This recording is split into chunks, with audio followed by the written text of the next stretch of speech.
Hello friends, नमस्कार। मैं हूं संचित और आज हम बात करेंगे एक ऐसे टॉपिक पे जो ना सिर्फ इंडिया के लिए बल्कि पूरी दुनिया के लिए एक इम्पॉर्टेंट टॉपिक है, इंडिया और रशिया का ऑयल ट्रेड। आपको याद होगा मैंने पहले एक वीडियो बनाया था इंडिया और यूएस के टैरिफ वॉर पे, जिसमें मैंने समझाया था कैसे ट्रेड और टैक्सेस हर कंट्री के बीच के रिलेशंस को अफेक्ट करते हैं। अगर आपने वो वीडियो नहीं देखा है, इसके बाद जाके आप देख सकते हैं, लिंक डिस्क्रिप्शन पे है। वापस आते हैं अपने टॉपिक पे। तो आज का टॉपिक भी एकदम उसी लाइन पे है, इकोनॉमिक और जियोपॉलिटिकल एंगल से, पर इस बार इशू है ऑयल इंपोर्ट्स का। सबसे पहले कॉन्टेक्स्ट समझते हैं। 2022 में रशिया ने यूक्रेन के साथ वॉर चालू किया।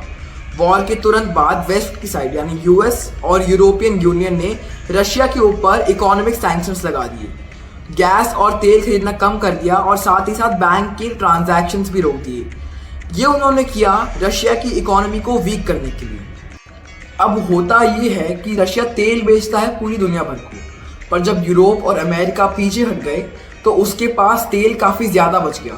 सप्लाई हाई थी लेकिन डिमांड कम, और इसी टाइम पे एंट्री होती है इंडिया की। इंडिया ने बोला हम तेल खरीद लेंगे पर डिस्काउंट में, और आज सिचुएशन ये है कि इंडिया रशिया का सबसे बड़ा ऑयल बायर है। आपको जान के हैरानी होगी कि रशिया से पहले हम बहुत कम तेल खरीदते थे, लगभग 2% के आसपास, और करंट सिनेरियो में 35 से 40% ऑयल रशिया से इंपोर्ट होता है। अब सवाल आता है इंडिया ऐसा कर क्यों रहा है? सीधा जवाब है चीप ऑयल। जब बाकी वर्ल्ड रशिया को बॉयकॉट कर रहा है, इंडिया उससे डिस्काउंटेड क्रूड ऑयल ले रहा है, कभी 20% कभी 30% सस्ता। और इंडिया जानता है कि तेल सबसे बड़ा इंपोर्ट है हमारे लिए। हम अपना 85% क्रूड ऑयल इंपोर्ट करते हैं।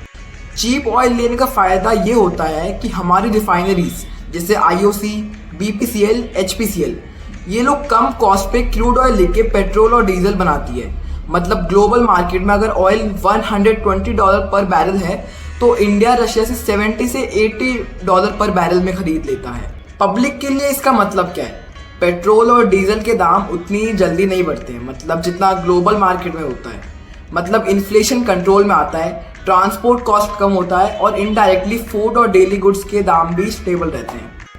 हाँ, एक बात क्लियर है, पेट्रोल का प्राइस इंडिया में 100% क्रूड ऑयल पे डिपेंड नहीं करता।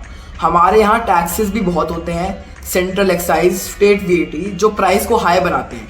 लेकिन चीप क्रूड का फ़ायदा गवर्नमेंट और कंपनीज दोनों को मिलता है। अमेरिका और यूरोप चाहते हैं कि कोई रशिया से ऑयल ना खरीदे ताकि रशिया की इकोनॉमी वीक हो।